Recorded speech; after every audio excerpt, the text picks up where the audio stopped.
So in this third video on law and order, we're going to look at the continuation of law and order problems elsewhere in the West, sort of in the Civil War period and just afterwards.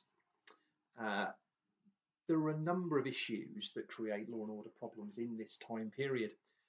The growth of the railroad, the transcontinental railroad to the West is a big factor because, as we've learned previously, the extension of the railroad leads to the development of cow towns like Abilene, established or developed by the cattleman Joseph McCoy in the mid to late 1860s. The Civil War between the northern United States and the southern Confederate States also creates problems that leads to further lawlessness in this time period, both during and after the war. As we've said before, the federal government is weak. It's unable or unwilling at times to effectively prosecute the law and enforce the law, leading to more examples of vigilante justice and people taking matters into their own hands. And we've also got the rivalry between the cattle ranchers and the homesteaders, which I'm going to deal with in the fourth and fifth videos.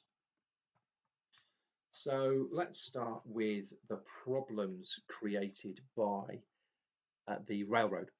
And we'll just take the example of Abilene. And you can see there an image from this time period of what Abilene looked like on the left-hand side. And it's a fairly small place. Certainly for a lot of the year, it was fairly small. But during the summer months, when you would get the long drive coming to an end as cowboys drive the cattle from Texas up to the railroad at Abilene, you would get a large number of cowboys coming to party, coming to celebrate.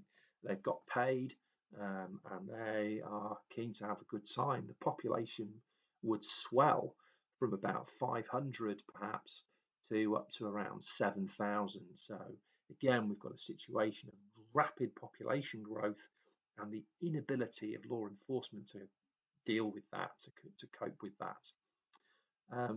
So we get a lot of problems. We get gunfights, we get murders, we get the growth of saloons, pubs, basically, as we would think of them, bars, as well as brothels, where men could enjoy the company of women in those places. Which, as we learn with the mining towns, the combination of sex and alcohol often was an unhelpful one in facilitating violence. There's a lot of, frankly, unsavory elements in the West. We've got swindlers, we've got gamblers, we've got criminals, and we've also got, of course, vulnerable women operating as sex workers as well. In a very male-dominated society in Abilene. How did people try to solve these problems, and were they successful? Well, there's a number of attempts. First of all, the residents build a jail. Unfortunately, the cowboys tear the jail down, so that doesn't go very well. They then appoint a guy called Thomas Smith as the marshal for Abilene. He brings in a gun ban to the town, but then is murdered by an axe. So that didn't go very well.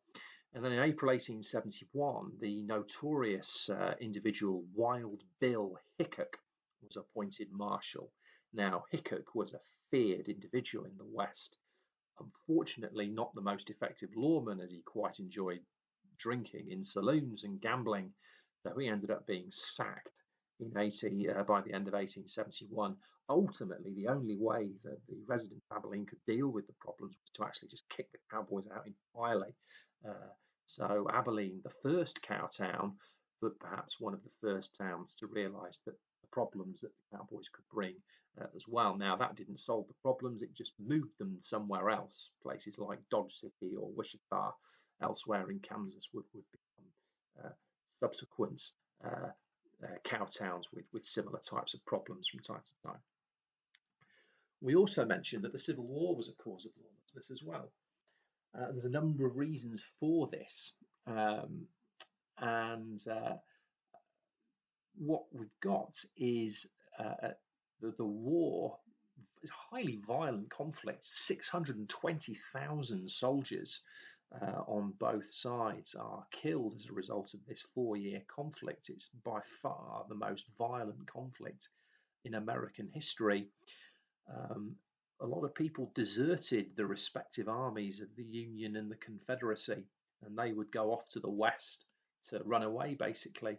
And when the war ended, a large number of demobilized soldiers from both sides, and of course, if you're on the Confederate side, you've lost the war. You're pretty resentful and bitter about that as well. And they would go to the West looking for opportunities, looking for um, the chance to set up a new life after the war. Um, and it was difficult for those soldiers, many of whom were traumatized by the effects of the conflict, which, as I say, was a brutal and violent one. Gangs of outlaws emerge, made up of former soldiers who could not find work. Some of these were populated with these resentful ex-Confederate soldiers who held grudges against the US government. And again, it's important to remember that to win the Civil War, the US government under President Abraham Lincoln used phenomenal amounts of violence to subjugate the southern Confederate states, to bring them under control. There was General Sherman's notorious March to the Sea, where he basically burned the towns of the South to the ground that he encountered in the final campaign to wrap up the victory of the northern states. As we said before, the federal government is still really weak and unable to enforce the law effectively.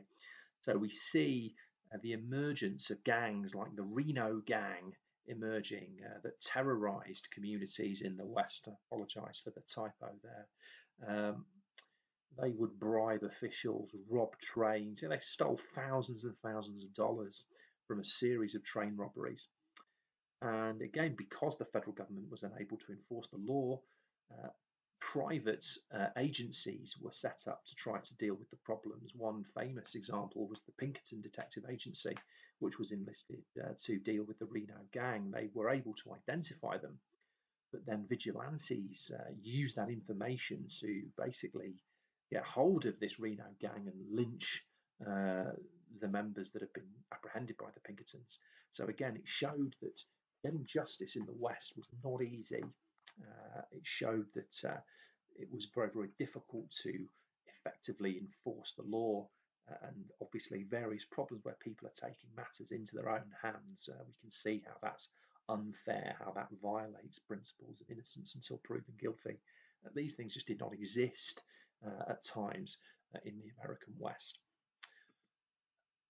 Okay, we'll now move on to the fourth video, which is going to look at the rancher and homesteader conflict.